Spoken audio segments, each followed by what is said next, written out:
quick disclaimer that the art that I'm tracing in the beginning of this video is my own from 2 years ago. This is a recreation of a piece I made in 2020.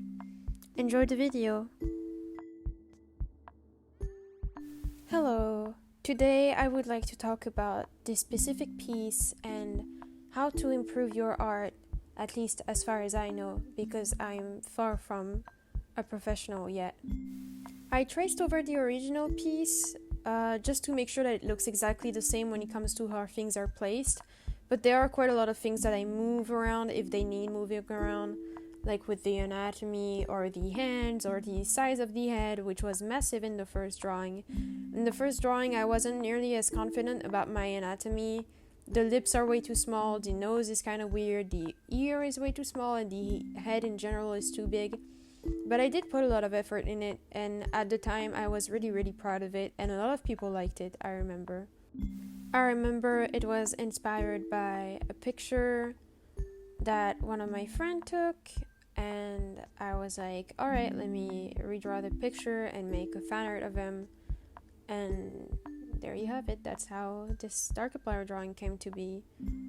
And right now, if you want, the drawing is available on Twitter, and I have credited my friend in question for the pose that they lent me, I suppose.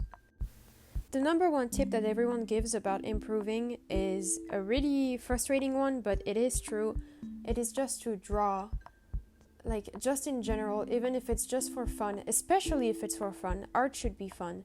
You should draw a lot. It's gonna take a while to improve. You shouldn't look at other artists and feel bad about how you don't draw the way they do. The only person you should be comparing yourself to is yourself from the past. It is much more productive to compare yourself to your old pieces than to compare yourself to an artist who did not have the same journey as you. A lot of people give the advice that you should only draw studies and anatomy, realistic anatomy studies, and that is how you're gonna improve. You need to draw a bunch of those. It needs to be painful because art is painful. It needs to be really frustrating. It's gonna be hard, but I quite disagree with that, because if you're not having fun, then there's no point to it in the first place. Yes, doing anatomical studies is great. It really helps you improve. But if you do nothing but that, you will not get your art where you want to if what you are aiming for is a stylized result.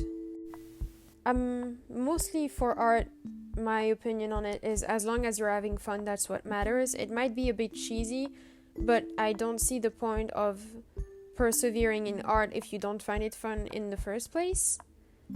Having fun with it should be your number one priority. Of course, there's different contexts when it comes to more professional contexts, or if you've been paid for a commission, even if you're not having fun, you have to give back what you owe the person.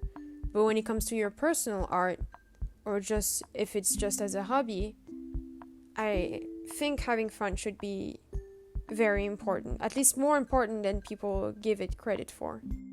Another advice that I'd give is to accept that there will be times where you get frustrated with your art, and that is part of the process.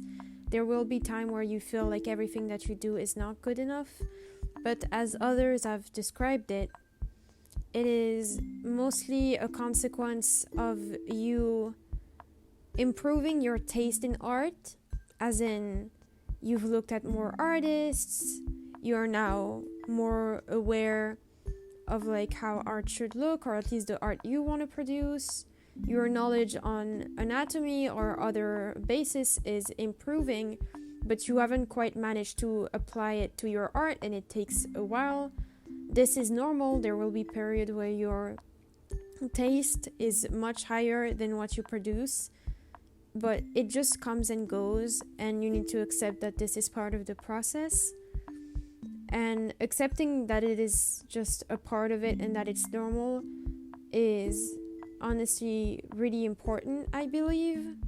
Just art block is a thing. Sometimes you will be art blocked, and it just happens. Another advice that was given to me recently is that if getting out of your comfort zone is way too difficult for you, but you would still like to improve, I would recommend getting out of your comfort zone in small increments. As in, Maybe draw the same thing you usually draw, but try a more ambitious pose, or try a new coloring technique, try a new medium. Do it in small increments. If you want to completely get out of it, that is fine, but you need to accept the fact that you might end up very frustrated, and if you're the type of person to give up easily, then I would recommend doing it slowly, just slowly dipping your toes into it, slowly expanding your comfort zone, so that you can draw more varied subjects more easily. Of course, there is nothing wrong if all you want to do is draw the same things, you don't care about improving or making it as a professional artist, you just want to have fun and draw, then I firmly believe that there is nothing wrong with that. Art should be fun, and people shouldn't pester you about needing to improve if all you want to do is draw your favorite character or something like that. Personally, I often end up drawing the same things over and over again for fun, but I also will be in school soon, so I will be touching up on my fundamentals, and from time to time I try new things. I'm a bit of a mix of both. Sometimes I just want to have fun, sometimes I want to improve. That is about it for the advice I have to give you today. Thank you so much for listening to me. I will be leaving you with the speed paint so that you can see how I finished this piece. I hope you liked it. I really like the improvement between the old one and the new one. Thank you, and goodbye.